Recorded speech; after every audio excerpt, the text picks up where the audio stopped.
The Eater of Souls by Henry Kuttner. Chapter 1.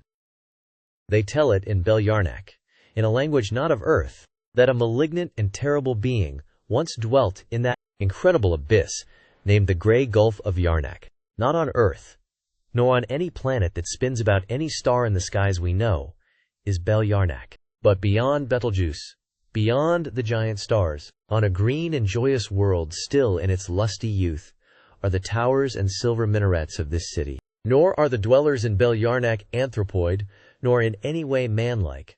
Yet there are fires during the long, warm nights, in curious hearths, and wherever in this universe there are fires, there will be tales told about them, and breathless listeners, to bring contentment to the heart of the teller of tales. Sindara rules benignantly over Bel Yarnak. Yet in the old days fear and doom lay like a shroud over the land, and in the grey gulf of Yarnak a brooding horror dwelt loathsomely, and a strange enchantment chilled the skies, and hid the triple moons behind a darkened pall. For a being had come to glut its evil hunger in the land, and those who dwelt in Bel Yarnak called it the Eater of Souls. In no wise could this being be described, for none had seen it, save under circumstances which precluded the possibility of return. Yet in the gulf it brooded, and when its hunger stirred it would send forth a soundless summons, so that in tavern and temple, by fireside, and in the blackness of the night some would rise slowly, with a passionless look of death upon their features, and would depart from Bel Yarnak toward the grey gulf, nor would they ever return.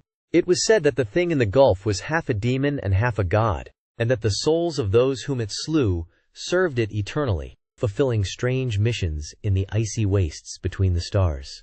This being had come from the dark sun, the hydromancers said, where it had been conceived by an unholy alliance between those timeless ancients, who filter strangely between the universes, and a black shining one of unknown origin. The necromancers said other things, but they hated the hydromancers, who were powerful then, and their rune casting was generally discredited. Yet the Sindara listened to both schools of mages, and pondered upon his throne of Chalcedony, and presently determined to set forth voluntarily to the great gulf of Yarnak, which was reputed to be bottomless.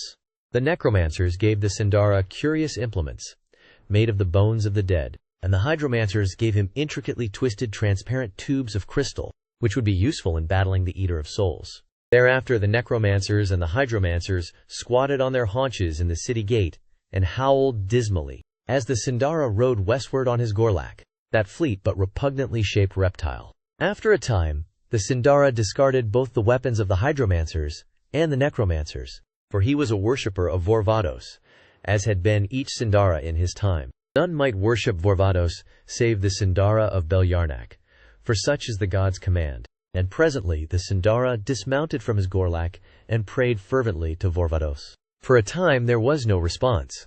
Then the sands were troubled, and a whirling and dancing of mist motes blinded the Sindara. Out of the maelstrom the god spoke thinly, and his voice was like the tinkling of countless, tiny crystal goblets. "Thou goest to doom," Vorvados said ominously, "but thy son sleeps in Bel Yarnak, and I shall have a worshipper when thou art vanished. Go therefore fearlessly, since God cannot conquer God, but only man who created him." Chapter 2. Speaking thus cryptically, Vorvados withdrew, and the Sindara, after pondering, continued his journey. In time he came to that incredible abyss, from which men say the nearer moon was born, and at its edge he fell prone and lay sick and shuddering, peering down into mist-shrouded emptiness. For a cold wind blew up from the gulf, and it seemed to have no bottom. Looming far in the distance he could just discern the further brink. Clambering up the rough stones came he whom the Sindara had set out to find. He came swiftly, making use of his multiple appendages to lift himself. He was white and hairy and appallingly hideous, but his misshapen head came only to the Sindara's waist, although in girth his spidery limbs rendered a shocking illusion of hugeness. In his wake came the souls he had taken for his own. They were a plaintive whispering and stirring in the air, swooping and moaning and sighing for lost nirvana. The Sindara drew his blade and struck at his enemy. Of that battle sagas are still sung, for it raged along the brink for a timeless interval of eternity.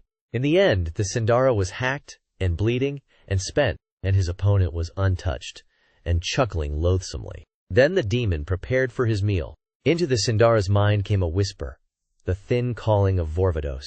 He said, "There are many kinds of flesh in the universes, and other compounds which are not flesh. Thus doth the eater of souls feed." And he told the Sindara of the incredible manner of that feeding, of the fusing of two beings, of the absorption of the lesser, and of the emergence therefrom of an augmented half-god, while the uncaged soul flew moaning in the train of those who served the being. Into the Sindara's mind came knowledge, and with it a grim resolve. He flung wide his arms and welcomed the ghastly embrace, for Vorvados had also spoken of the manner in which the doom might be lifted. The thing sprang to meet him, and an intolerable agony ground frightfully within the Sindara's bone and flesh. The citadel of his being rocked, and his soul cowered shrieking in its chamber. There, on the edge of the grey gulf of Yarnak, a monstrous fusion took place, a metamorphosis and a commingling that was blasphemous and horrible beyond all imagining. As a thing disappears in quicksand,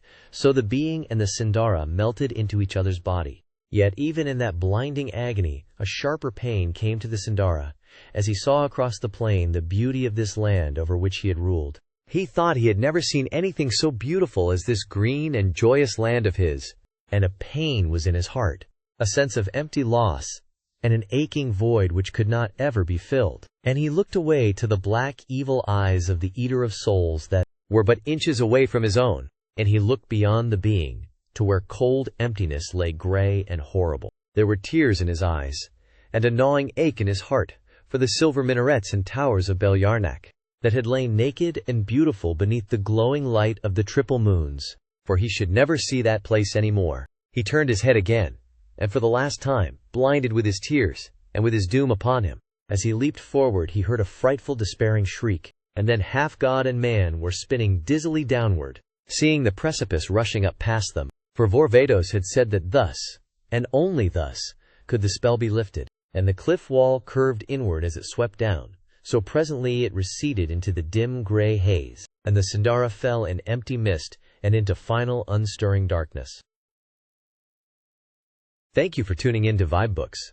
We hope you enjoyed this journey through Pride and Prejudice. Please consider liking, commenting, and subscribing to our channel. Check out our playlist or explore Vibe Books for more classic stories. Until next time, happy listening.